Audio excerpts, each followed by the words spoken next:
Look, it's exciting to have a win like that. We haven't done things all that easy at times this year, but to jump out to a good lead and be able to maintain it for the majority of the game was great. I mean, I was confident coming into the game. I feel we've been making really good inroads for the most part over the last month. The results against Melbourne and Sydney obviously show that. We had the hiccup last week against Cairns, but we've been so poor on the road this year. In fact, that's our first win in Australia. We beat New Zealand earlier in there, but I think it's especially pleasing, and you can feel we're building as a group. The confidence is there, and it was really important to get that win. You spoke about maintaining that lead. People talk about professional wins.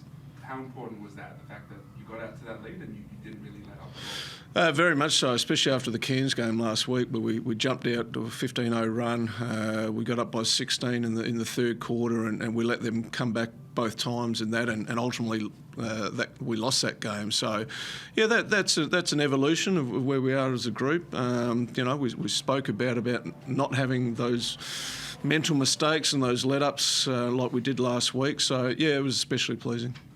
Obviously, more minutes for Curran is something that leads to his production. But what have you seen from him throughout the season as far as his growth and maybe finding his spots a bit better out there that led to a game like tonight? Yeah, we, once again, as we've been building as a group, what KG's been able to give us is you felt that something like that was coming, and obviously missing Jacob Wiley tonight. I always talk to the group about opportunity and being ready to step up, and what he did tonight was incredible. Curran, what did you make of that win? And like Scotty said, the fact that you guys were able to sustain that throughout the entire course of the game. I think, like you said, that was like a big emphasis after the Cairns game. Obviously, we got out to a similar type of lead, and we let it slip. And I think just that was the focus in our huddles, just keep the pressure on them and don't let up, especially defensively. How have you kept your confidence up, getting limited minutes to start the season now that they're starting to pick up? Just always kind of been my role, kind of since I've been in NBL, just always staying ready and waiting for just the opportunity to produce. And my teammates have been really good, keep my confidence up, even when I'm not shooting well, tell me keep shooting, keep my head up, and get me in the gym. So just the work. What's it like playing out there with Isaac? Obviously, he commands so much attention inside. You hit 5 threes today. What's it like playing with him? Yeah. Tonight it was just like he drew seemed like 5 guys at times and just had wide open threes and cuts, and I think he was a big part of our win today.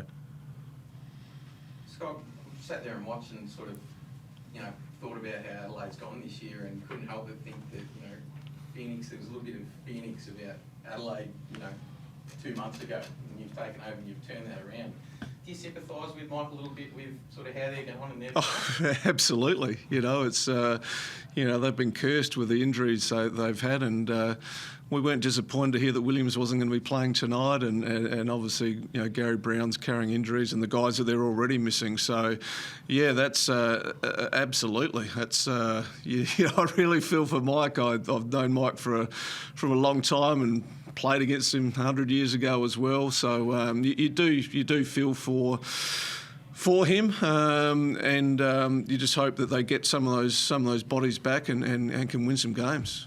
Spoken to a lot of people around Adelaide, and obviously the coaching job's a big topic over there.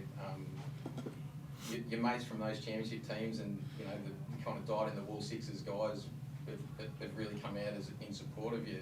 Do you feel that from them, and is it something that you want to go, hey, I'm the man for the job?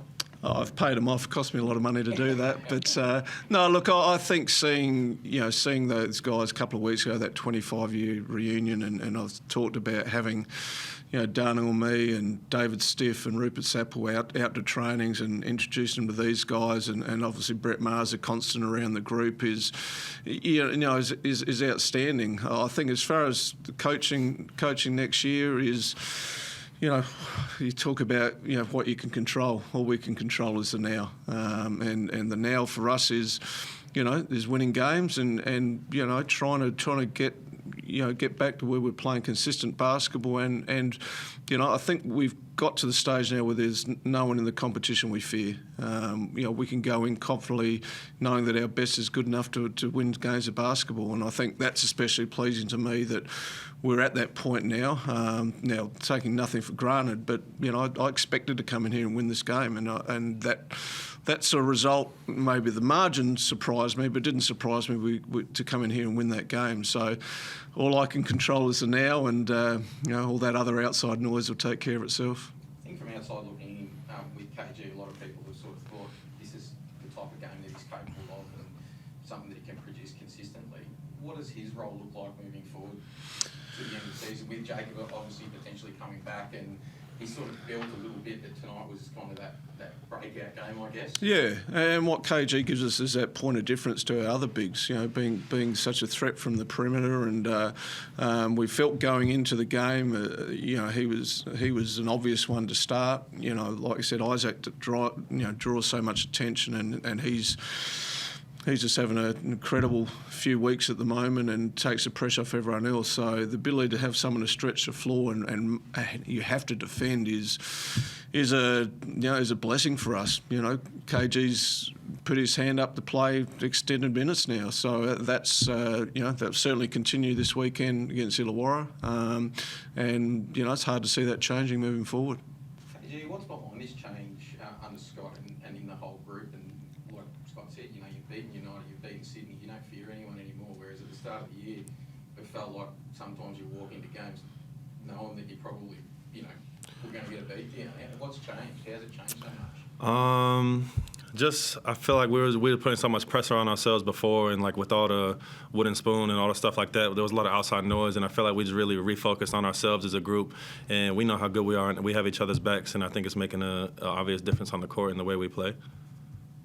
Scott, you're going up to Illawarra to face another team that made a coaching change, that have managed to turn their fortunes around as well. What are you expecting out of that game? And as you said, it's just kind of trying to keep this thing going, keep winning as much as you can, and keep that winning culture kind of building. But yeah, they're in a similar spot to you in some ways, obviously a bit further advanced in that transformation. But what are you expecting there?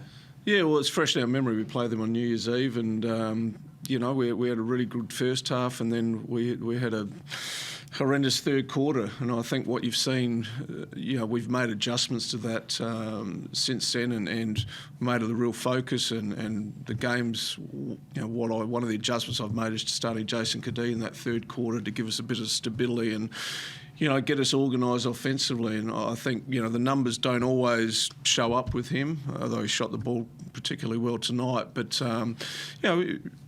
it's foolhardy to think you can do the same things and expect different results. So, we go in there once again confidently. We know they're playing well. The turnaround they have had is astonishing. I think it's they're ready to be commended to it. I think it maybe in a little way it's given us some sort of inspiration when being in a similar sort of situation that we can do a similar sort of thing. And thankfully at the moment we're starting to do that. And does this game tonight, getting a big win on the road, do something as well to just kind of further enhance the team's belief and confidence? Oh, absolutely, because our road record's been woeful. So, we've shown we've been okay at home. We've got some big scalps there, but, this, once again, is just furthering that belief. And now, okay, we go on the road. Now, we've got a good little break. We're not playing tomorrow or the next day. We don't play till Saturday night, so we get an opportunity to, get all the niggles sort of worked out and fly up there. And we don't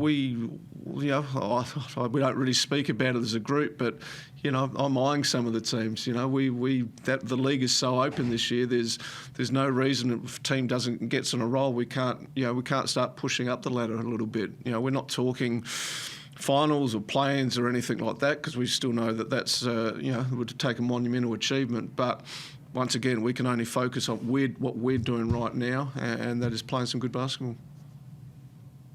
Cool. Happy days, guys. Thank you very much.